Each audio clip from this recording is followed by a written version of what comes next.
Good morning.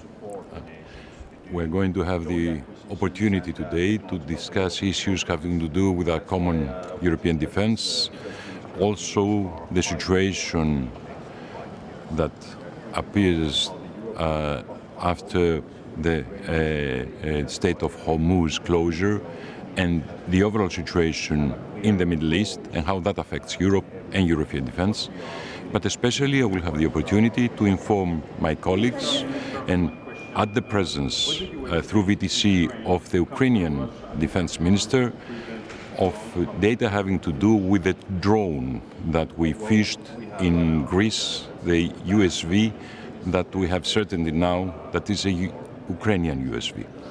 You understand that the presence of that USV, the drone, the sea drone, affects the freedom of navigation and affects also the security of navigation. That this is an extremely serious issue.